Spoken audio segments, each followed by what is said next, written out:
get into some Gonna do Ahsoka? some Ahsoka? Yeah, let's talk some Ahsokas, bro. dude. Some Okay, Ahsokas. guys. Holy shit. Last week we talked about Ahsoka episode 4. Ahsoka. We some talked sopa. about Ahsoka, yeah. We had some sopa on the podcast last week. It was and a we really talked good about Ahsoka. sopa, yeah. And I mean, we thought that was probably one of the best episodes of Star Wars, at least me, that I had seen in a long time. Yeah. Right? No, that was already top tier. Dave Filoni, had some fucking flames coming out of his pen when he was writing that shit. He was lighting the paper on fire when he was writing episode 4. Yeah, and that was great. And we got the nice reveal at the end of episode 4 of Ahsoka being in the world between worlds, and then Anakin coming to him. We're like, holy shit, we got Anakin Christensen, right? Yeah. And so episode 5 is really just the continuation of that. Yeah, it picks up pretty quick. Not as quickly as I would have wanted, because we take a little bit of time to jump back with, Jason and Hera, right? Yeah, where were we at in the beginning? It was... It's something before that. Fuck, I should have watched the episode again today. I've watched it twice already, but I should have watched it again today. But in the beginning... Where is... isn't it... It's Hera and... Hu Yang in the cockpit, and they're talking about like sending a message to the rebels and stuff like that, or not the rebels anymore. Sorry, the Republic. The Republic. They're the Republic now. Yeah, so they're trying to send the message. Hu Yang's like, I was surprised that they authorized this mission. And Hera's like, hey, it was not. They authorized. didn't. Yeah, it was not authorized. Yeah. What did she say? She's like, what good is a title if you can't abuse it every once in a while? Yeah, exactly. I was like, damn. Yeah, she gets some good lines. And then we do get like her talking about they talk about Ahsoka's master a little bit, and she's like, oh, what was he like? And he's like, he was an intense ass motherfucker. Yeah, intense. Just like that. There you can almost like, I don't think droids have that kind of like response like programmed in them, but Hu Yang is almost like scared of Anakin. You can tell he like pauses for a little bit and he's like, he was intense. Yeah, exactly. Yeah. And then outside we have young Jace chilling with Chomper, looking out into the ocean, and we could tell he's sensing something. Right at the end of the last episode, we got the mom. I got a bad feeling. Wasn't the stereotypical I got a bad feeling about this, but it was good. It was enough. It was exactly. It was enough. I think it was enough. It was done tastefully. Yeah. I think sometimes when they throw in the I got a bad feeling about this, it feels a little cheesy. It feels a little corny. It has to be the right character. Exactly. If it's not the right character, it doesn't work. And it's got to be done in the right way. Like I feel like Rogue One did it really well with who was it, K2SO, when he's like, I got a bad, and then fucking it just like cuts. He doesn't get to finish it, And I thought that one was done nicely as well when he's like, I got a bad feeling, because it is, I got a bad feeling about this, but it is also him hinting at like, hey, I got some force powers because I got this weird fucking feeling, right? Yeah, most definitely. So we carry on from that. He's sitting out into the ocean, and he's just kind of chilling. Sitting there with Chopper. Exactly. Hu Yang and Hera are kind of like talking about what to do. Yeah. Carson Teeves comes over. He's like, "Hey, we got to get back to like General Organa can't freaking cover for us for a long cool time." Little name drop. That was awesome. That yeah, that was good. And Jason's in the background. He's like, "Hey, yo, mom," and she's like, "Hey, Jay, shut the fuck up. Yeah, the adults are talking over here, okay?" 100%. She's totally dismissing him at first. Exactly. Yeah. And she's like, "No, mom, like, come here, like, listen, Yeah. like, can you hear that, But before we got to that, we do cut back to Ahsoka and Anakin in the world between worlds. Oh, yeah. And they're talking, and he's like, oh, like, you're still alive. And she's like, oh, yeah, I kind of remember blah, blah, blah, this. And he's like, cool. That means you're still alive. Yeah. She's like, because at first Ahsoka doesn't know what the fuck's going on. She's like, how did I get here? What the fuck? And he's like, you lost a fight. And she's like, I don't remember. And he's like, oh. And then he's like, you lost. Yeah, trust me. Yeah. Super fucking guy and Snips energy for sure. And then Ahsoka's like, yeah, I think I do actually remember that. I was battling what's his name or whatever. And she's like, oh, he's like, okay, good. That means you're still alive. Like, yeah, she's still tethered to the world. Yeah, exactly. Yeah. And he's basically there like, I'm here to finish your training. Oh, and she's like, she's like, there's not much more like you can teach me, blah blah or whatever. And he's like, oh yeah, motherfucker, calm the fuck down, Ahsoka. Takes out his lightsaber. And he's like, you gotta fucking live or die. And so that's when we cut back to Jace. Yeah. And he's like, hey, yo, mom, like, just listen to the fucking waves. And she's listening. She's like, what am I listening for? He's like, can't you hear it? The lightsabers. Yeah. And I thought that was really cool. Like, awesome. Splicing in the audio of like the lightsabers with like the waves. Yeah, it's great, dude. And that shit was like, Hera starts to hear him a little bit, and then we cut back to what we all want to see: Anakin and Ahsoka fucking fighting, dueling, bro, full on. Again, such a great fucking lightsaber choreography. Super good, super fucking good. Like episode 4 was fucking great. Some great lightsaber duels. Yeah, this stepped it up for sure. Yeah, I was, so I was actually thinking about this after we talked about episode 4, and I was like, what is a good like lightsaber fight, right? Because as much as I love episode 4, I've come to the conclusion that I would call those good samurai fights, not necessarily lightsaber fights. Because what's the difference? Because to me, the old movies treated lightsabers like long swords, great swords. They're swinging them around wildly at each other like swords, right? True. Ahsoka treats them like katanas. They're like things that cut straight through, which they are both of those things, right? But in my mind, the thing that captures the idea of what it's like to fight with a lightsaber the best is the prequels, because it's the most unique.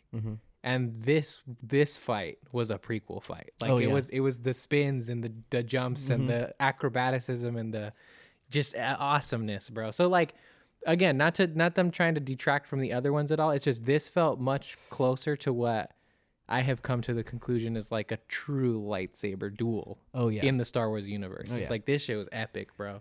But it was sick. Like, it's something that we've definitely wanted to see, right? We've seen an Ahsoka versus Darth Vader in Rebels. We've obviously had trainings with Anakin and Ahsoka as well. Clone Wars and stuff. Clone Wars. But we've never seen them live action.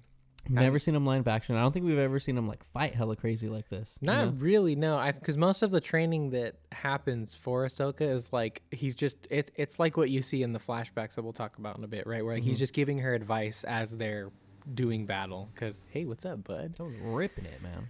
Yeah, he's just giving her nuggets of information as they like fight for their lives, basically. Because as you come to understand in this episode, she and all the rest of the Padawans during that time had a much different training style than like what a typical Jedi would. Exactly. So the lightsaber fight between Ahsoka and Anakin was fucking sick. It was sick. It was awesome seeing Hayden Christensen back as Anakin doing his fucking like famous just like twirling the lightsaber, doing still all the crazy. I have no idea how like that dude just is Anakin Skywalker. Like I think there's been a lot of love for him recently because he has started to come back to the Star Wars universe. But like without a doubt, especially after seeing this episode, like Hayden Christensen is fucking Anakin Skywalker, bro. Like just from a physical like recognition. Like I was a kid again watching him fight Obi-Wan. I was like, oh, holy fuck, dude. He did all the moves, bro. All the moves. Did all the moves. And I like that the camera focused on that one point where he like they clash, they come back, and he does like this crazy the spin, fucking, bro. It's the spin. He does the fucking spin. It's the Revenge of the Sith spin, and then bro. Gets back. I was like, oh yeah. Like it's so sick because I feel like a lot of people, I mean, there is a big portion of the community that I feel like hated on that shit at that time because it was like, oh, they're just sitting and they're just fucking twirling and they're just doing all this shit, You're fucking dumb. You're stupid. That shit's awesome. You're fucking stupid. That shit's awesome. And like it looked crazy cool back then, and then like it looks even fucking cooler now because they've just been able to update everything. Lightsabers look way fucking cooler now and stuff like that. So my two favorite bits of that whole first section is one, it's such a subtle thing, but like his tone and the way he talks already is like, oh fuck, this is like Jedi Grandmaster, like fulfilled the prophecy, chosen one Anakin. And then it's like such a simple physical move, but I loved it to death. It's like he starts walking towards her and he's like giving her some advice and he just puts the hands behind his back. And I was like, oh, he's a Jedi master. I was like, look at him. Exactly. That was great. And then in the choreography, one of my favorite things that again, just like the whole display of Anakin, even when you get to the teetering between his two personalities, he's in full control the entire time. Like I love just feeling like the mastery of him when he like hits and they're clashing and he just does the little like whew, and like pushes her off, dude. Like those are just epic. Like I'm just like, he's not even trying. He doesn't even care.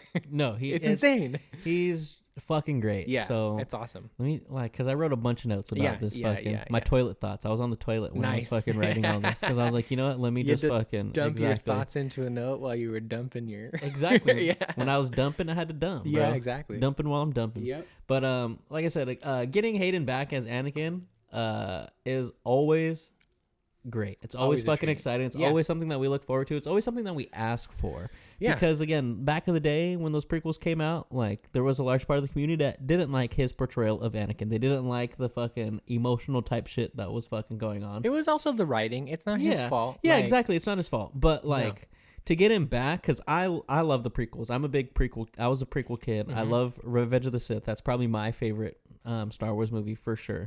And so anytime we get Hayden Christensen back as Anakin, I'm fucking pumped. Yeah, dude. But seeing him here as like this combination of like his Anakin and also like Matt Lantern's Anakin from like the Clone Wars, I thought it was beautiful because it shows how much he just loves and cares about the character enough to go and study that stuff to see. Because Matt Lantern brought a whole side of Anakin that we had never seen before. Yeah. You know, like he brought his own taste and his own twist on Anakin, and he had his own stories that we never got to see with Hayden Christensen.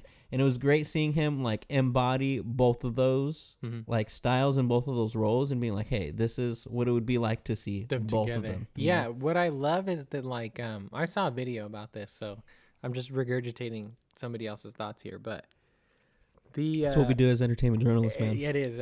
But the one of the coolest things I saw was that the thing that was so good about the Dave Filoni Anakin Skywalker versus the George Lucas Anakin Skywalker is that George Lucas did the heavy lifting of showing you the heavy duty, hardcore, emotional trauma ride that Anakin Skywalker goes through to become Darth Vader.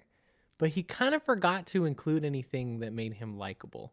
As tragic and as much as we love him as a character because he was from our childhood, right? Like he was the Skywalker of our childhood alongside Luke and whatnot. He is not very likable in those movies. No. He's a whiny bitch. He kills a lot of people. And he's like generally kind of psycho. So that's the part that George Lucas kind of forgot to include to make the downfall tragic, because you didn't really give a shit about Anakin Skywalker too heavily, you know? Like it was sad because you knew what would happen in the later ones, but that whole movie gets 10 times more tragic, and everything around it is like built up so much by the little, like, George Lucas put the foundations in for sure, but Dave Filoni has like built the house around it. Oh, 100%. Because he like figured out how to make Anakin likable and still walk that line of like, oh shit, this guy's kind of psycho, bro. Like he's kind of crazy. So yeah, seeing Hayden Christensen finally having that chance to have like just to have fun as Anakin. He never got to have fun as Anakin. Yeah. And when he did, it was kind of cheesy, and he was like being a disobedient Padawan, you know, like. It's totally different, and it's definitely a good take. It's a good tone for him. I like it a lot. Hell yeah. I liked all their different, like, little callbacks I had with him as well. Like, when him and Ahsoka are going to fight, and Ahsoka's like, I won't fight you. And he's like, I've heard that before. Yeah. Like, you know, that was fucking sick. Good, man. Also, another one that was, when he says you lack conviction, does he ever say that before? Does Darth Vader ever say that? Darth Vader does, yes. When does he say that? Because it sounded, because... I was trying to find it, but I couldn't fucking find it. And I was like, that's for sure Darth Vader line. He's for sure said that. Yeah. Because the ones that, like, when I was looking up the quotes that the big one that people were talking about that obviously I got was the I will not fight you, you know? But I couldn't find shit about that you lack conviction. But that's a straight up Darth Vader line, right? He says that shit. Does he not say that shit? Or am I tripping out? Let me see. What is this? Is this all gonna be? Yeah, this is all from a day ago. I don't know, cause maybe it's possible this is some Mandela effect shit. It's possible we're remembering incorrectly, but I am also of the belief that Vader, or at the very least, somebody in Star Wars says that line. Yeah. You lack conviction. I could be wrong. I don't know, because I didn't do a deep dive, but I didn't find it immediately, and I feel like that's the thing. I was trying to find it and I couldn't find anything, but I could have sworn like I've heard Darth Vader say some shit like that. You lack conviction. Yeah, like that sounds like a Vader line. Does that not? It does. No, it does. It totally does, bro. I mean, obviously at the time he says it, he is in his Darth Vader fucking persona, but that feels like a line that's a callback. But anyway, like those lines, I felt like were done like tastefully. Yeah, definitely. Like to go alongside with the. I got a bad feeling about this. Like, it's easy to throw in a line like that, like, I will not fight you, and have the, like, oh, I've heard that before. Like, it's easy to do that and make it corny and cheesy. To do it right and to actually have it have, like, impact and emotion, I think just speaks to how great of a writer Dave Filoni is for Star Wars. Yeah. Like he just gets it. Like he is literally the second coming of George Lucas. Like if we want to be fucking quite honest. Well, he's the only one. I was actually having a conversation with my grandpa about this. Right after we watched this episode, which is like he is so fucking wonderful. Do not get me wrong. The next statement I'm about to make is not meant to pull away from like the Star Wars genius that Dave Filoni is, but he has a gigantic leg up on anybody else who has to make Star Wars content because he was the only one who got to work with George Lucas. Everybody else now is jumping onto Disney Star Wars. He's been around since like the prequels were being made, and he had like George Lucas was. It's literally a master Padawan thing where like Filoni is full on like Jedi Knight master now. Like he passed the torch to him 100%. So like it really just feels like it feels like in Lord of the Rings, it's like Disney was up there as fucking what's his name on the White Throne in Gondor, you know, being an asshole, taking advantage of stuff or whatever, pumping out whatever they could to make shit happen. And then Dave Filoni comes in like Aragorn and he's like, nah, bitch, I'm the true king. Like, let's get shit back to business. Exactly. Yeah, it's really good, dude. He's really, really good. Yeah, his understanding of Star Wars like is just on a whole another level. And I feel like anytime he like writes and directs like an episode or anything, it's just like that pretty much fucking tier, dude. It's just like, and we have some like Jon Favreau is a great fucking writer director for Star Wars as well. You have what's her name? She's done stuff for Mandalorian. Are you talking about Deborah Chow? Deborah Chow, but there's also I'm pissed I can't remember. Dallas Howard? Is that her name? Yeah. Bryce Dallas Howard. Like she does some fucking great stuff for Star Wars as well. Yeah, she's but awesome. It's like, but when Dave Filoni is when you get a Dave Filoni episode, you're getting some fucking special. You're in for shit. A treat, dude. Yeah. And like it even goes like as we move forward here, like the flashbacks, like when we finally get like live action Clone Wars ever, but then also live action Ahsoka in the way that we know her and recognize her, and then also live action Anakin in the fucking Clone Wars armor and live action Rex, bro. Yeah, Captain Rex, dude. So fucking sick. Yeah, dude. Man, that's so too fucking cool. Sick. That's too cool. But yeah, as Anakin and Ahsoka are fighting, Ahsoka gets like a hit on him, and she's like, "There's nothing more that you can teach me," blah blah or whatever. And he's like, "I haven't shown you everything yet." Slices the fucking floor out. Yeah, slices the floor. She fucking falls, and I was like, "Holy fuck, where are we going?" You know, and she's there. You don't see her like hit the ground or anything. She's just there's a bunch of fog, there's a bunch of mist, and you're like, "What the fuck is like going on?" Yeah, and you see her get up, and she's just like a little Ahsoka, and you're like, "What the fuck?" Yeah. And then you hear like, "Come on, blah blah blah." You see a clone running through, and you're like, "What the fuck?" Yeah. And then you see fucking Anakin, Commander Skywalker, dude, General Skywalker. Yeah, come on, let's go, Snips, blah blah, or whatever. She's like, "Master, what are we doing here?" And he's like, "I don't know, you tell me." Like, it was so great getting that moment. I feel like a lot of people on the internet probably knew we were getting a moment like that, or a lot of people probably assumed we were getting a moment like that. Yeah, you know, if we were gonna get like a flashback or something, you know. But to actually see it, is another thing. It was 100%. Amazing. I hoped and dreamed that we would get.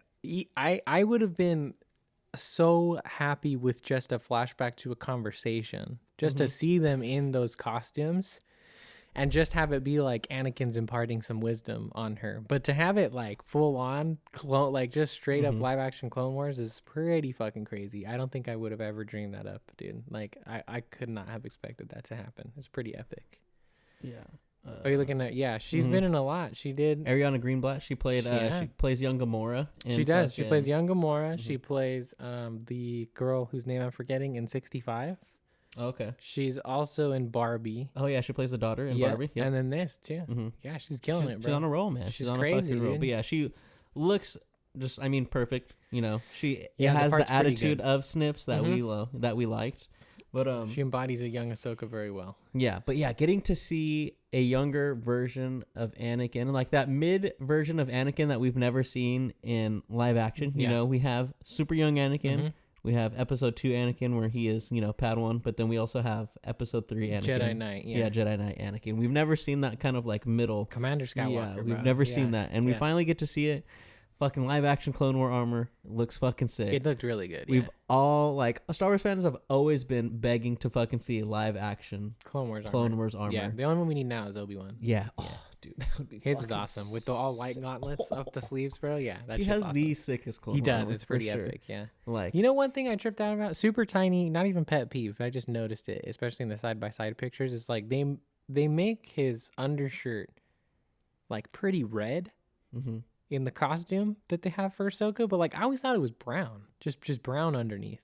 Even in like the side by side pictures, I saw it look brown. So I was like, whatever, it doesn't matter. But I wonder why red, they did red that. probably has some brown in there. Brown probably has some red in there. So. That's a good point. Yeah, fair enough. Could just be the. It's a reddish brown. It's a reddish brown or a brownish red. Exactly. Perhaps it's just either or. Yeah. But yeah, seeing that and then getting to see like the conversations that they have were just like. Fucking just bringing a chair to my eye, bro. Like, super heavy, dude. Just super heavy, and he's like, "Yo, you gotta be like you gotta be a soldier. Like this is what we gotta do right now to survive, dude." Yeah. And you know, we get the scene with them when they really finally get to have their talk. You know, all the people are. It's kind of like the end of the battle. Mm-hmm. You know, people are on stretchers and stuff like that. People are hurt. People are dead. And Ahsoka's like tripping out on it. You know, as any kid would. Yeah, she's like 14, I think, at that point. Yeah. And she's like, "Yo, they all died because of like me. I gave them, you know." The orders, blah, blah, blah, or whatever, and now they're all dead. And he's like, hey, this is what it is right now. This is war. Like, you know. This is what we're doing here. Like, you know, Obi-Wan always taught me about his master talking about, you know, blah, blah, blah, like Jedi are peacekeepers, right? Yeah. He's like, now I got to teach you to be a soldier. And this is fucked up. And I thought that was such a great line because I think that's something that I think we never really, at least something I never really, like, thought a lot about is the difference in how like an Obi-Wan was brought up and how an Ahsoka was brought up. You know, they are very close in their timeline, right? They're not too far apart, but it's like they grew up completely different. Like Obi-Wan wasn't growing up in this like time of war, you know, like it was, you know, the cusp, like right before the war and everything like that. But he at least got to grow up and learn about being a peacekeeper and, you know, being like that. And obviously having a master like Qui-Gon helps out a lot with that too. Him being very in tune with like the living force and everything like that, being mindful of everything around you and not just blah blah blah, you know. So I was really thinking a lot about that, being like, damn, bro, like her, like Ahsoka and a lot of those Padawans, even Anakin too, like they got fucked, bro. Like they really did. Yeah, you have to imagine the Clone War starts immediately after Attack of the Clones. Yeah. And even though Hayden Christensen is already like a 20-something-year-old man, he's supposed to be in his teens still. Anakin Skywalker's like 22 in Revenge of the Sith. And a lot of time passes in between that. So like... So he's like probably like 16, 17. He's not even... He's still Padawan. So like he still has... He does the second half of his training in war as well. Like, which is also probably why he's the perfect mentor for Ahsoka. But yeah, I also really like that scene as well too. I got like 2 different reads from it because it was nice to see them bring in that fact that like they put children and monks essentially in war. Like they tricked them into this shit and they turned into like soldiers. Pretty fucked up. But then the other thing that I took from it as well too was that like he did the best he could, but obviously Anakin's not the best mentor. And I like that they kind of put a light on the fact that like, hey man, Anakin Skywalker was a crazy motherfucker. Like, he was not the best at being a Jedi Master. It's probably not the best thing. He's being honest with Ahsoka, right? But it's that thing where, like, in a sense of loss, where, like, he's telling her because he has to so that she can survive. But he's straight up being like, you don't get to be a kid. Like, sorry, Snips. Like, I'm going to be straight up with you in the way that these other Jedi Masters are not. They're still trying to teach everybody about the Force and this and that. He's like, I see what we've become. That's what you have to be now because I see it. And you're a product of me, as they talk about, right?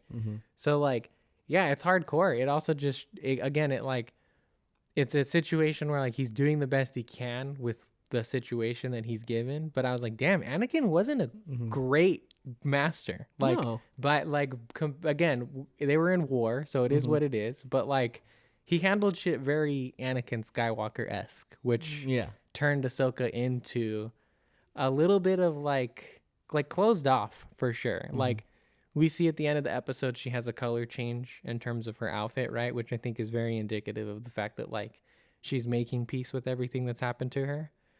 And it's a trip to see the change because, like, I didn't even notice it until we finally see her at the end. But like, she's been quite different from the Ahsoka that we're used to. Mm-hmm. She's very serious, like Obi-Wan Kenobi episode 4, like we're here for business type of like Jedi, like very lofty and like the Force works in mysterious ways type of shit. So it's good to see her like cracking jokes, like taking risks, being like, no, maybe I'll stay on the outside of this wing while we fly into the fucking space. You know, like that kind of shit feels very Snips.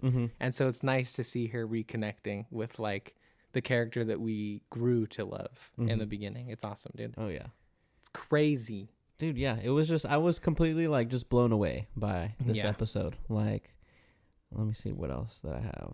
Yeah, young Ahsoka was just fucking sick. Yeah, the conversations that they had were freaking yeah, like the quote, "My master taught me that Jedi were peacekeepers. Now I have to teach you to be a warrior." Like that's such like a crazy, like that's just such a fucking crazy concept for someone who is like you said, like at the time probably like 21 years old and just getting a grasp of shit. He's a kid, dude. And he's like, and he even says like, "Hey, do you even want a Padawan?" Because he's asking her, but it's also probably more on him too, like of him, like, "Hey, I didn't like, let's be honest here, Snips. I didn't want a fucking Padawan. You kind of just Master Yoda was like, hey, this guy would be a fucking, taking care you know, of her now. Yeah, you're taking care of her, you know."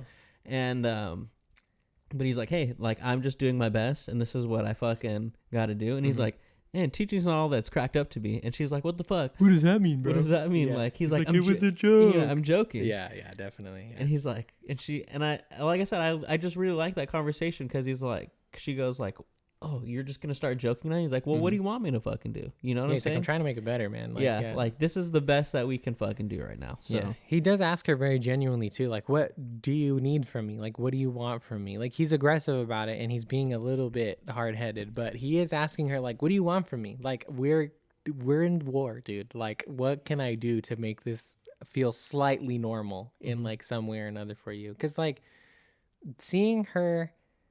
And I don't know if this is a product of just they casted who they thought was right and didn't have an age range for it, but typically they do, right? They'll cast from like 20 to 26 or something like that. And it's a trip to see how truly young Ahsoka was during these events when you have an actual kid's face to put to it. Because like the second flashback that we come to is the Siege of Mandalore. Yep. And sick. She's the age. I'm assuming she's the age that the actor is supposed to be, which is, I think she's like 15 or 16, which means Ahsoka Tano fucking took on Darth Maul at 16 years old, bro. Beat the fuck out of him. As a fucking teenager, bro. Like, beat the fuck out of that crazy shit. Like, it just puts so much but then again, like on a more traumatic level, like she went through war as a teenager. Like she literally went through puberty as through war. Like dealt with all of these, like, high school and teenage years are hard enough as they are, let alone like the burden of being a Jedi and you're a Jedi during war. It's like, damn, this poor fucking kid, bro. Like, no wonder she's a little bit closed off, a little bit. Oh, 100 fucking percent. Yeah. And then you also have that her master turned into fucking Darth Vader. Yeah. And I kind of like that when she's like, when he tells her like, everything in you is like everything that I am. Like, you know, like everything that I've ever learned and everything that I've ever known, I've bestowed upon to you. And now you will be whatever I am. But you'll also be yourself, you know? Yeah. And she's just like, well, you've just killed all the people and you've done all that. And he's like, hey, is this what this is all about? Yeah. Like, it's funny that he just gets kind of like, hey, whoa, well, now we're talking about me now? Well, what I like, because, okay, that was the first read that I had from it, too. I was like, oh, he's getting salty, like, relax. She has a right to be like, bro, why'd you kill all those younglings? But then I actually watched a video about it starts off by talking about how his lightsaber form work is evolved into like the perfect whatever, but then he goes on to talk about the fact that, like, again, Anakin's in full control of the situation this entire time. And the read that this guy got from it that I like is that what he did was, he's like, is that what this is about? He's like, I've reconciled with the fact that I was Darth Vader. I accepted I turned to the dark, but I was pulled back. He's like, my son saved me. I fulfilled the prophecy and then blah, blah, blah. He's like, let me show you that I'm not afraid of this anymore so that you can learn not to be afraid of it. Like, because he just comes at her, dude. Like, when they come out of the mist, like, homeboy looks scary, bro. Like he drops the Jedi shit and he's like coming up like getting ready and shit. He is Darth Vader at that moment. And what's scary is he's true Darth Vader, right? He's not hobbled Darth Vader in the suit. He's Anakin, full range of motion Jedi, but dark, right? But still fully in control. It's not Mustafar battle Anakin where he's like in a rage, like fucking swinging wildly at Obi-Wan, right? Like everything he does with the red lightsaber is still calm and quick and like precise, you know? He's not like yelling at her. He's not fucking, I hate you, like, or anything like that. Like it's a scary, cold-hearted Darth Vader. But again, what this guy brings up is that it's still Anakin in the driver's seat.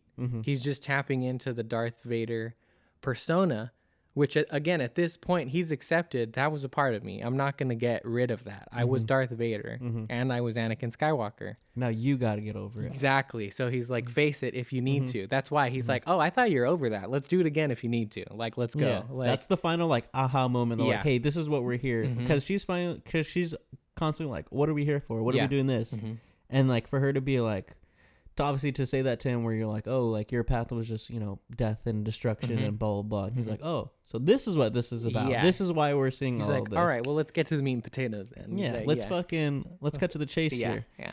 And yeah, it was nice. That whole thing was done so well. I wish we would have got more of it. I thought we were going to get a lot more of it because it does kind of like, you get like half of the episode and then there's like a whole second half of the episode where she finally like, you know, wakes up and is like baptized. She's in the waters. They save her, you know. It's like the last, like, because it is a longer episode. I think it's like 50 minutes, but they do spend like the last 20 minutes on like the outro. On the Ahsoka the White. Which is still, that's a good name. I like that a lot. But I will say this is that like I'm okay with the length that it was at for two reasons. For one, it keeps it magic, you know, like if they did do too much, it might have teetered the line of like, okay, like we don't need to see so much Anakin Skywalker fighting. Like keep it special, keep it tight, keep it what it was.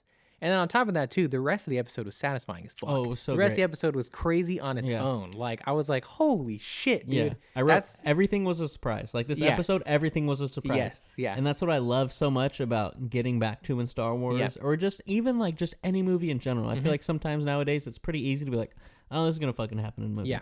Oh, this is what they're fucking alluding to right here. But everything here was just like, there was a big fucking surprise. And I did not know where the fuck they were doing in this episode. Yeah, I loved it really is just like an incredible display and homage and also like meeting of the forks in the road so that everything that Dave Filoni's been working toward can continue forward in like one very focused, strong fucking path forward.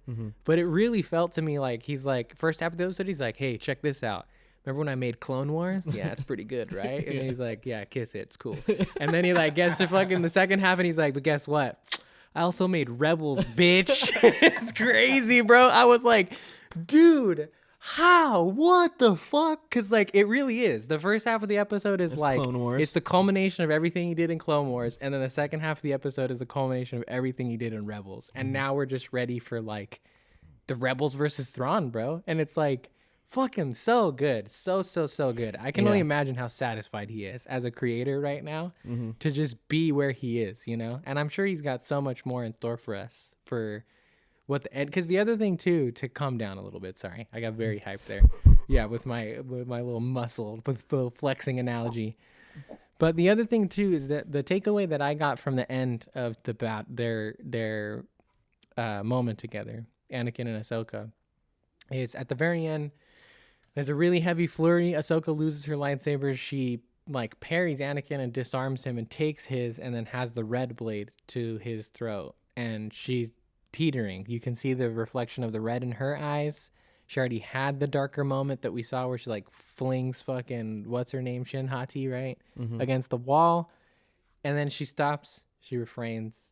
Anakin takes a breath, comes back. His eyes come back to normal. And he says, there's hope for you yet. And he disappears. Which...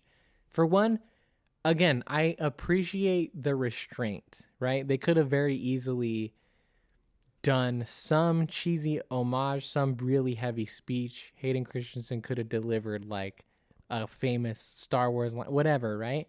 But they kept it like, okay, I'm done. I'm leaving. Bye. Mm-hmm. I got to go. Yeah, like he remains mysterious. He gets to continue to live in the Force, right? Mm-hmm. But I got the idea that he is watching this, or the Force is feeling Ahsoka teeter in the previous episode, and so sends Anakin there to be like, hey, the things that you're gonna face with Thrawn in the next 3 episodes. Obviously, he wouldn't talk to her like that, but he's like, hey, the next episode 6, 7, and 8. Yeah, spoilers for the next episode if you want to know. Yeah, in my mind, what I was getting was the next shit that you're gonna face is gonna be really heavy. Like things are about to get dark for you. You need to be prepared. I need to make sure you're not gonna turn before you go on this journey. So like that's why she comes up to him. He doesn't do anything. He's like, you gonna do it?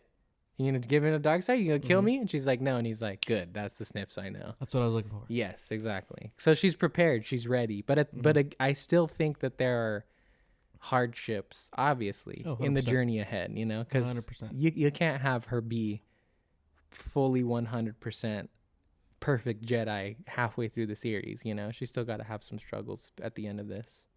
But I'm excited, man. I for sure think after seeing this, I'm like on the fence about whether or not we're going to get a season 2 or not. I think we're going to get a season 2. I hope we don't, but I could see us getting a season 2. I think we'll get a season 2. I think so too. I'd be down. I'd be kind of down for a season 2. I'd be down. I don't know what they would do, but I don't know. I think we got to see where we are at the end of the 8th episode. But I feel like they've done a really good job at like taking their time, not rushing through a lot of things. And we still have like 3 episodes left, which I feel like are going to be like which is like a good solid portion to like have this next arc of whatever this definitely this season is. I don't know. I think we'll get one more season before we get the final like movie that we're supposed to get to like bring all like the Mandoverse together, you know. See, that's the only thing I'm concerned about. Is it's like this is so much setup and very effective setup, right? And like you said, we'll see how much of it they tie out by the end of this first season. But if I have to watch a whole nother season of setup just to get to the end of it and still not have any conclusion and have to wait for the movie to come out for all that, like I love cross-pollination between mediums and whatnot, but even that's kind of a lot of, I think, to be like, yeah, watch this season to get all this information, and then we're going to leave you on a cliffhanger. Then watch the next season, but that stuff's not going to, because also, too, I'm thinking to myself, like, Thrawn's a great villain, right?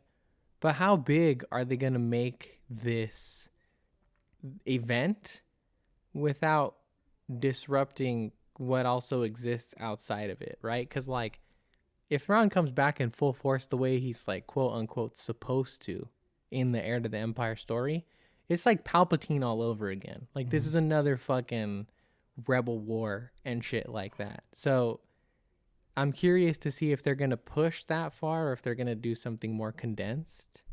My bet right now is more condensed. I don't imagine we're gonna get like a full scale end game moment for all this stuff, but maybe we will. And if we do, that's cool. But I would just prefer that these next 3 episodes make them each an hour long. Yeah. And that's fine. Like I think that's more than enough time to wrap up what they've done here and come to a satisfying conclusion. Cause it's a long ass movie and you can tell the ending of they've set up movies 1 and 2. These last 3 episodes can serve as just like movie number 3 in a trilogy to me. To me. So I hope that's what they go with. I just don't know what season 2 would like even be about.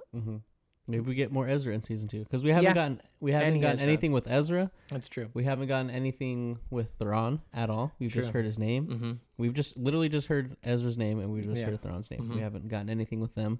We know for sure we'll see Thrawn in some capacity. It's yet to be confirmed that Ezra will make like a large appearance.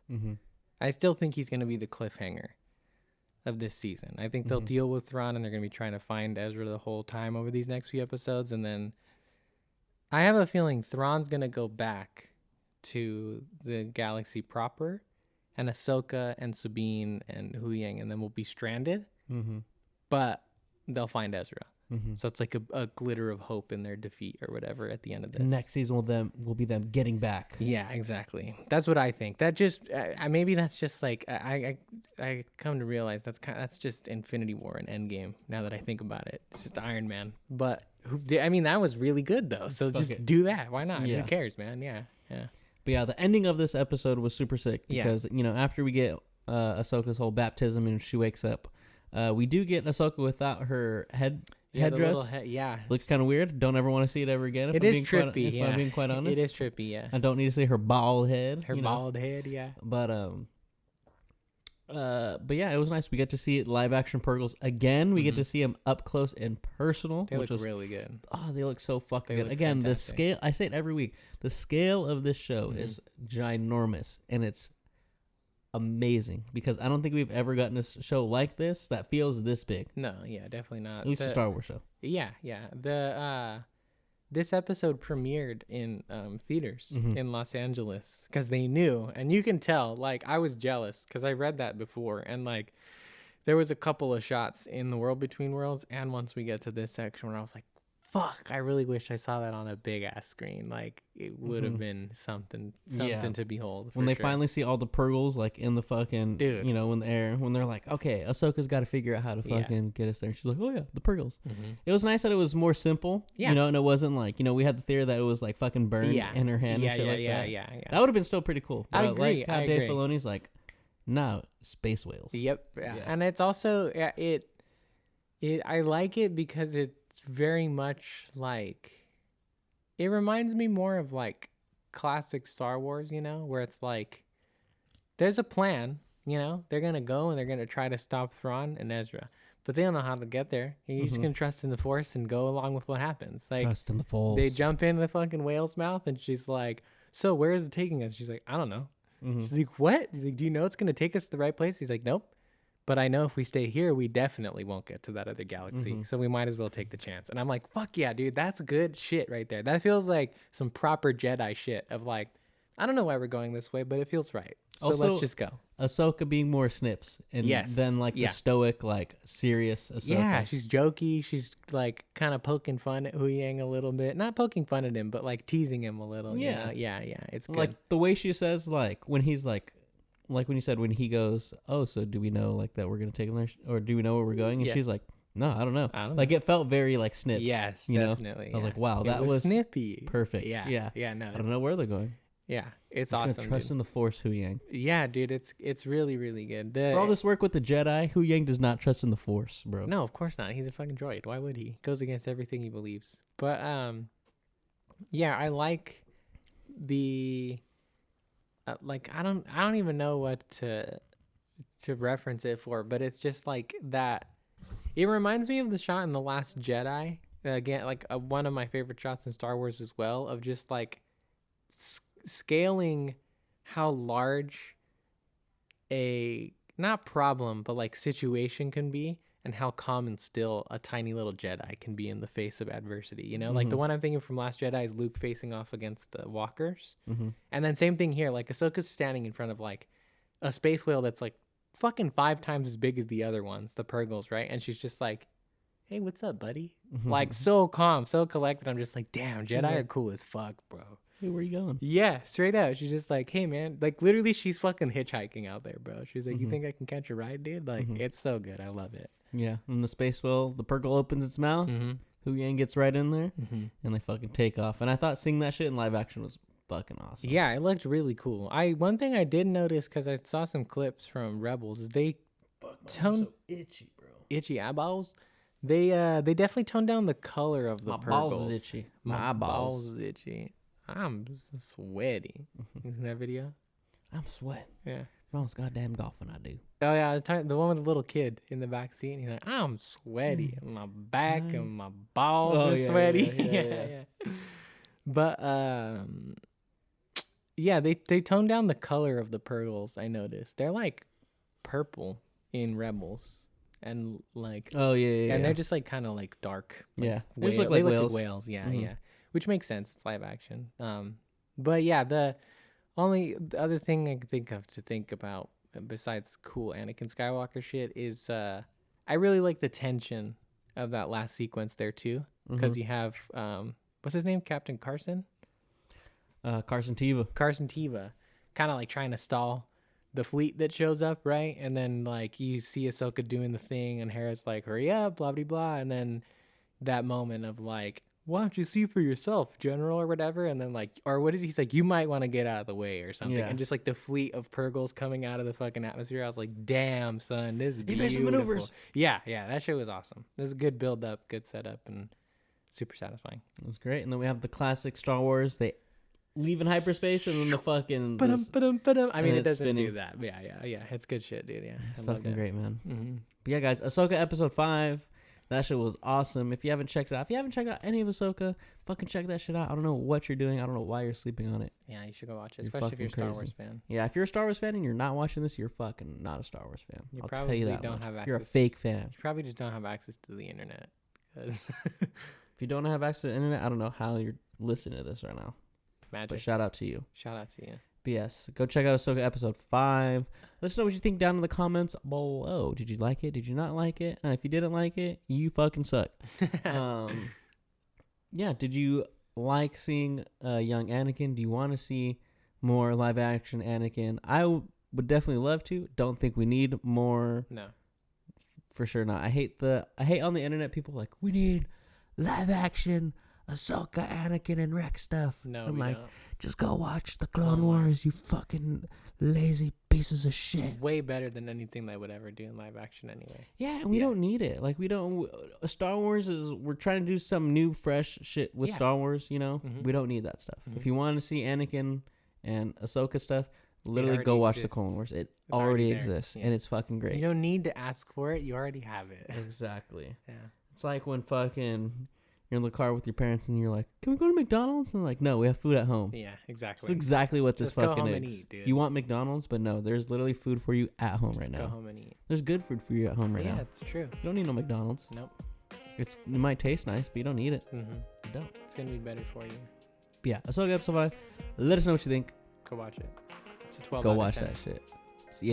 Yeah. I gave the last episode, I don't know if I ranked it last time, but retroactively, I give the last episode an 11 out of 10. And this one's a 12 out of 10. I would agree. I would agree with those rankings right there.